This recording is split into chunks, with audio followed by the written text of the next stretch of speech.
Hi everyone, my name is Claire, and this is my story of someone who has iron deficiency anemia. Now, before I get started with my story, I just have a few things to let you know before I tell you my story. First, I am not a medical professional. So please do consult your general practitioner, your family doctor, before you take on anything that I may have mentioned in this video. Also, whatever worked for me may not work for you. So, of course, consult with your family doctor or general practitioner for guidance on how to take care of your iron deficiency anemia. And last but not least, I live in Canada. So if you are watching this outside Canada, then then you would need to consult your health department for any prescriptions that they prescribe to treat iron deficiency anemia. Now, without further ado, here's my story.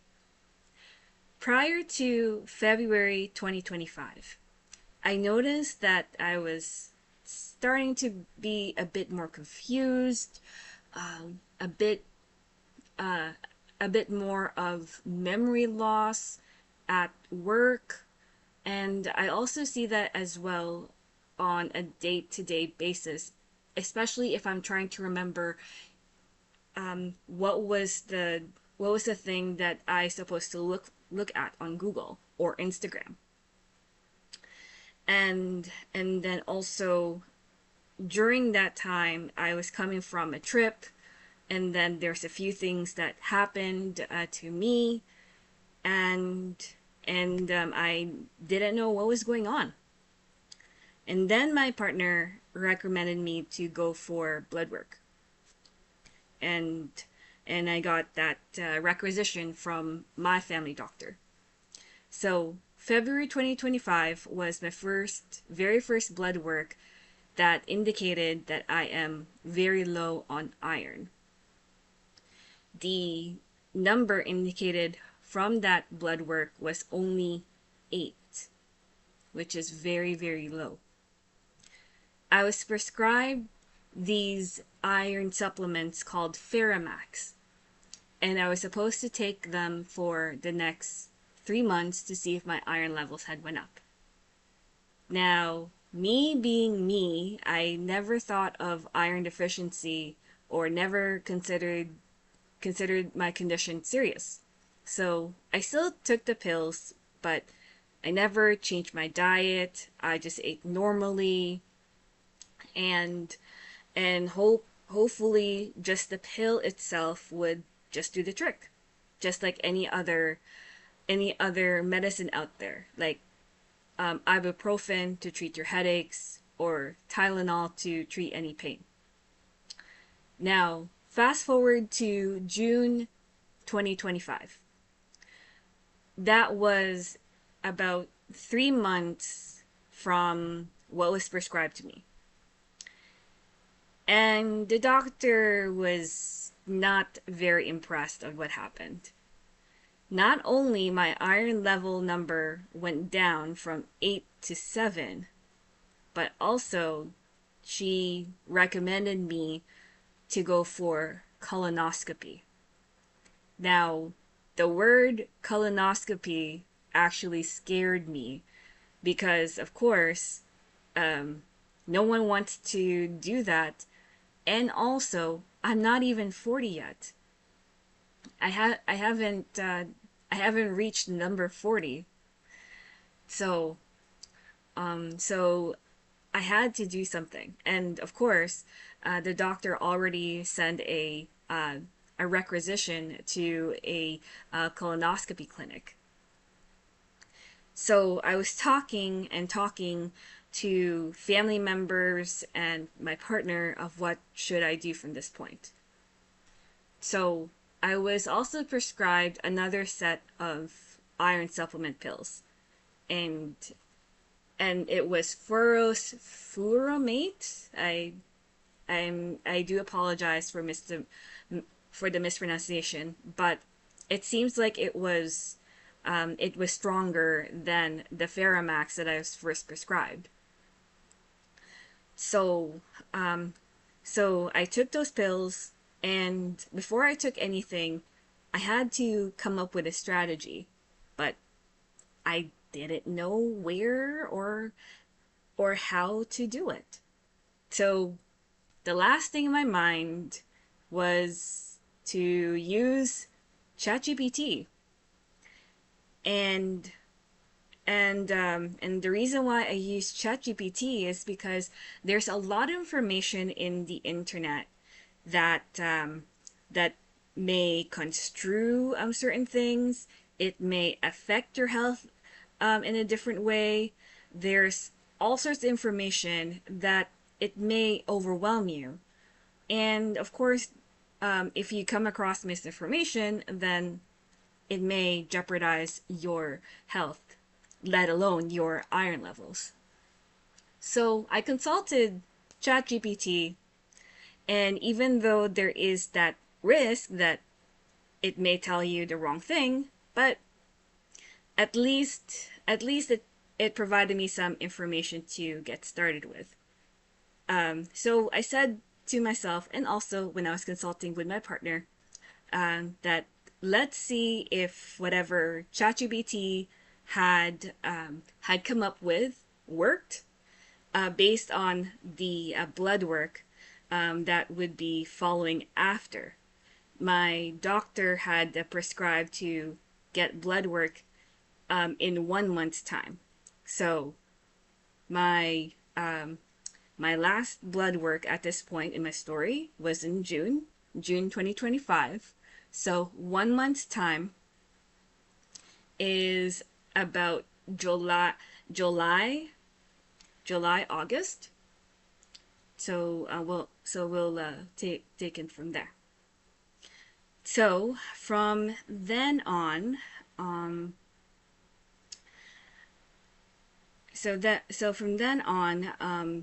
ChatGPT had recommended me this strategy.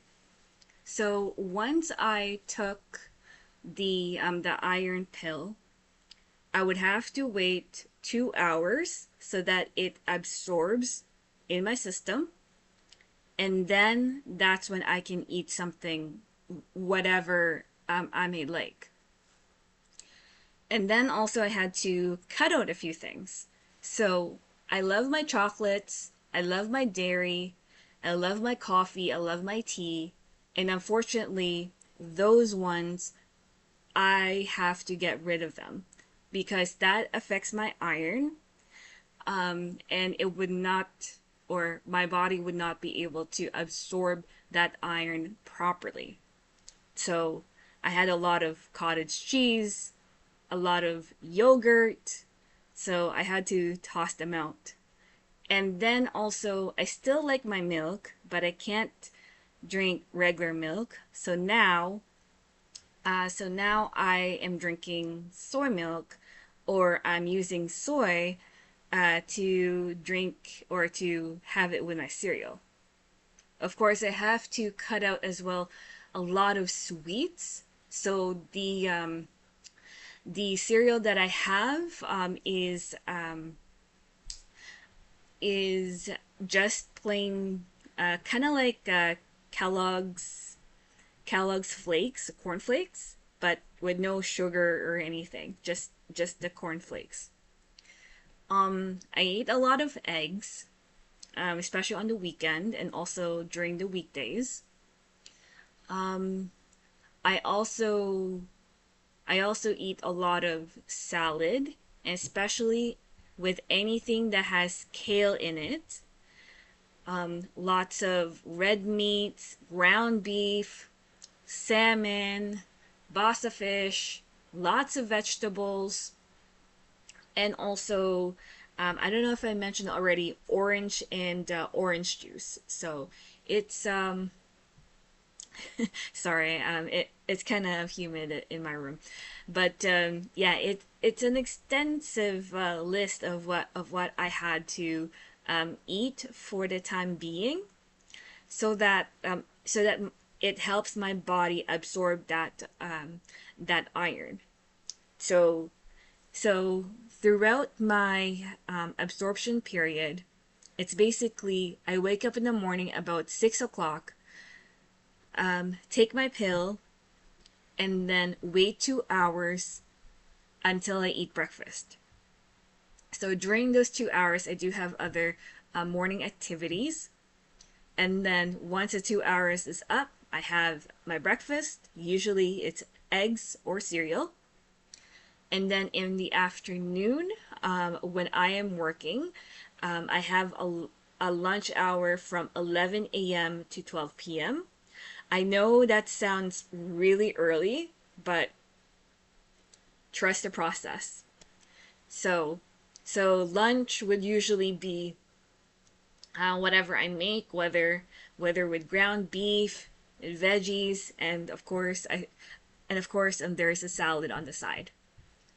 Once I finish eating about 12 or just a little before 12, that's when I start my timer for 2 hours so that it empties my stomach and my body is ready to take that pill.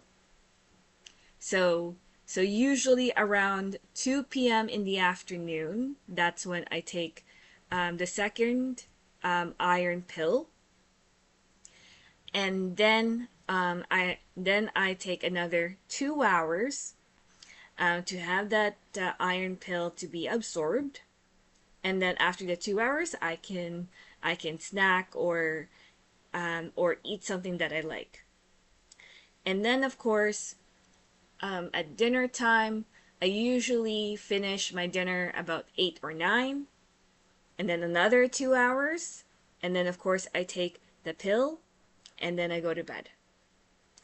Now, throughout this plan, the 3 times a day on the iron pill, that's prescribed by my general practitioner, is to take these prescribed pills 3 times a day. Um, and that 2 hour window that I have, that's actually generated by ChatGPT. I also kept track of it on my phone. I have a checklist of every single day. Like say today is August 5, and there's a check mark if I took it in the morning, at noon, or in the evening. So I always check it off. If I missed a pill, I would always say that I was out with parents for lunch, or I forgot to bring the iron pill for some odd reason, whatever reason that may be. But I was very, very strict with that 2 hour window. There were some occasions that I was starting to get hungry, but then I just took the pill. Like it was within 30 minutes of taking the pill. So I always consult with ChatGPT on what can I eat during that 2 hour window. So ChatGPT suggested that I should eat fruits. So I have a lot of oranges, or drink orange juice, of course. Drink your water to keep yourself hydrated. But what I've learned is that because of the vitamin C that oranges have, that is very encouraging, and it helps absorb that iron. So I kept on doing that. It was from late June. That was my consultation with my doctor, until late July. So I had my blood work done. And I am very happy to say that that 2 hour strategy, the 2 hour plan that I did, it worked. So I did the blood work and I did consult with my doctor. I had my doctor's appointment today. And she told me that my iron levels have went up to 38. So it went from 7, or actually, let's go back to February. So February 2025, it was at 8. Then in June, it was at 7. And then around July 24, 25, that's when I took my blood work, it went up to 38. I'm actually very pleased that it went up, and also this averted me in getting the colonoscopy, because if that number was very low, then the colonoscopy would have gone through as planned, as recommended, because the doctor wanted to see if there's any hidden bleedings inside, like any internal bleeding, ulcers, or maybe perhaps any tumors for colorectal cancer. But I'm happy to say that my body is responding well to the iron pills, so it is not an absorption issue. So she recommended me to keep doing what I'm doing, which is just to take the pills and have that 2 hour window before and after. So to anyone who has iron deficiency anemia, I feel you, I'm here for you, and you got this. Just follow the orders of what your general practitioner had mentioned to you. Feel free to show them this video about my 2 hour iron deficiency plan to get your iron levels up. And also to anyone who has any condition aside from an iron deficiency anemia, whether you have any diabetes or any heart condition or kidneys or anything that your doctor told you that you have such condition. The biggest takeaway from this video for you is that please do take it seriously. Whatever they prescribe you, do the dosage religiously. Because if I didn't do the iron pills as I did, or if I did the iron pills the way that I treated as my multivitamins, then you would not achieve the results that you would need to have in your next appointment. Please do take care of yourself, and also please watch out for yourself. Thank you for watching, and take care.